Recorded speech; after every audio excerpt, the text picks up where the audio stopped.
नमस्कार। सिख कौन है? गुरु वाणी अनुसार, गुरु ग्रंथ साहब जी अनुसार सिख कौन है?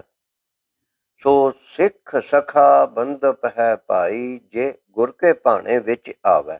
सदगुरु अमरदास जी की वाणी के अनुसार सिख वह है जो गुरु का बहाना वचन मानता है। गुरु जी का वचन क्या है? हरि को नाम जप निर्मल कर्म, अर्थात प्रभु का नाम जाप और शुभ कर्म कर। जो भी मनुष्य सदगुरु जी के इस वचन को मानता है और सदगुरु नानक देव जी के प्रति श्रद्धा रखता है, वह ही सिख है, क्योंकि सिक्खी श्रद्धा से है। गुरुवाणी में लिखा है, सतगुर की नित श्रद्धा लागी मोको। सदगुरु नानक देव जी के प्रति श्रद्धा रखने वाला केवल मनुष्य ही नहीं, प्रत्येक प्राणी नानक पंथी है, सिख है, गुरु जी का शिष्य है, गुरु जी का मुरीद है। जिस सर्प ने गुरु जी पर छाया की थी वह भी सिख था। गुरुद्वारा एक्ट में लिखी हुई सिख की परिभाषा केवल गुरुद्वारा चुनावों के लिए है, परंतु यह परिभाषा गुरुवाणी आशय के विरुद्ध है।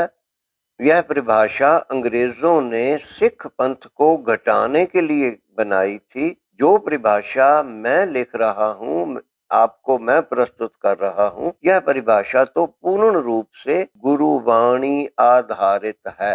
सदगुरु नानक देव जी की वाणी में सिक्खी की व्याख्या यह है, सिक्खी शिक्षा गुर विचार, अर्थात गुरु की शिक्षा को विचार कर मानना ही सिक्खी है।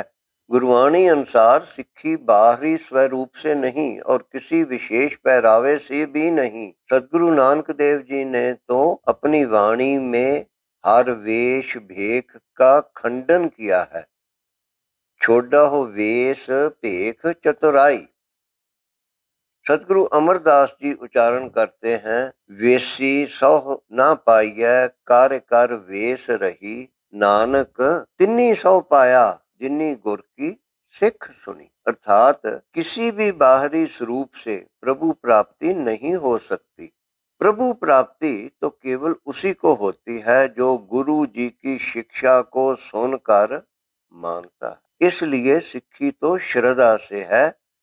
मेरे प्रभ सरदा भगत मन भाव है, यह गुरु जी ने उच्चारण किया हुआ है कि मेरे प्रभ सरदा भगत मन भाव है।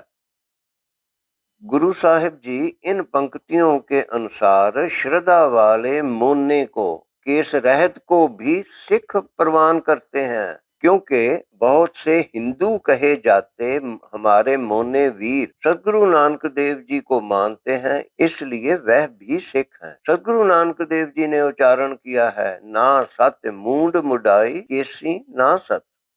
मतलब है कि ना तो सिर मुनाने से प्रभु प्राप्ति होती है, ना केस रखने से होती है। सदगुरु गोबिंद सिंह जी ने अकाल उस्तुत में लिखा है, केश धरे न मिले हर प्यारे।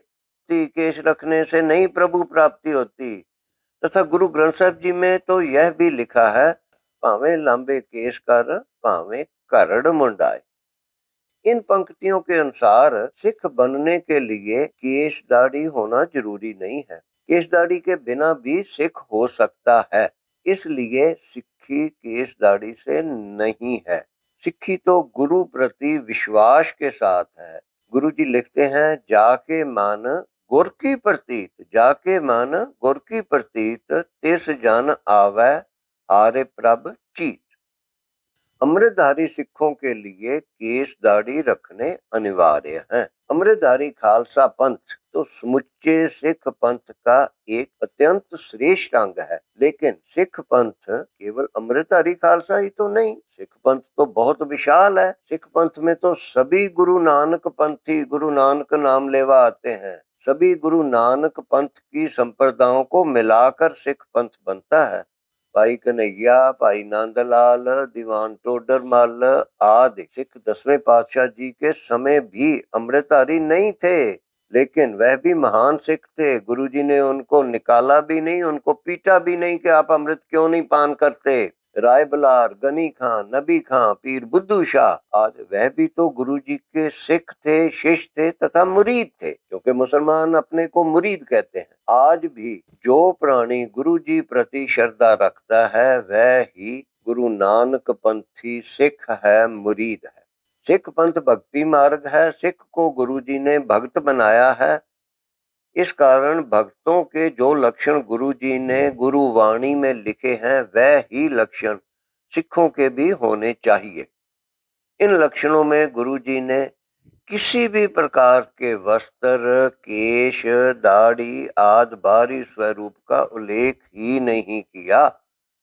सदगुरु अमरदास जी का श्रीमुख वाक है, भक्ता की चाल निराली, चाला निराली भक्ता केरी, विखम मार्ग चलना। लब लोभ अहंकार तज तृष्णा, बहुत नाही बोलना। खन्यो तिखी वालो निक्की, एत मार्ग जाना। गुर प्रसादी जिन्नी आप तजया, हर वासना समानी। उपरोक्त शब्द का अर्थ साधारण शब्दों में यह है कि सामान्य लोगों से, साधारण लोगों से भक्तजनों की, सिखों की जीवन शैली अलग होती है। बुरे कर्म और तृष्णा का त्याग करके गुरु कृपा के साथ आपा भाव यानी अहंकार को त्याग करके प्रभु भक्ति करनी। इसी कारण यह भक्ति मार्ग खंडे की धार के ऊपर चलने जैसा कठिन है। संपूर्ण आदि वाणी यानी कि श्री गुरु ग्रंथ साहिब जी, भाई गुरदास जी की वाणी या सदगुरु गोविंद सिंह जी की दसम वाणी में कहीं भी सिख का बाहरी कोई भी स्वरूप, वेश, पहरावा निर्धारित नहीं किया गया।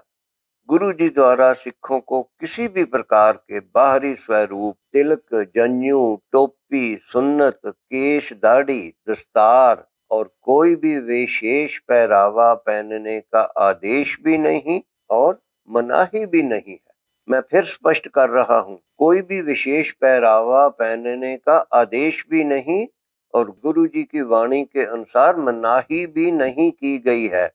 यहाँ तक कि हमारे गुरु जी को गुरगद्दी देने के समय तिलक लगाया जाता था और बहुत सारे सिख मस्तक में तिलक लगाते थे। परंतु कई सिख संप्रदायों का अपना अपना बाहरी स्वरूप और भेष है। जैसे नामधारी सिंह सफेद वस्त्र पहनते हैं, निहंग सिंह नीले वस्त्र पहनते हैं, निर्मले महात्मा भगवा वस्त्र पहनते हैं। उन संप्रदायों को मानने वालों के लिए वह सभी स्वरूप, वेशभूषा ठीक है, परंतु सिख तो किसी भी बाहरी स्वरूप और भेष के बिना, भेख के बिना भी हो सकता है, क्योंकि सिख तो श्रद्धा से है, बाहरी स्वरूप से नहीं है।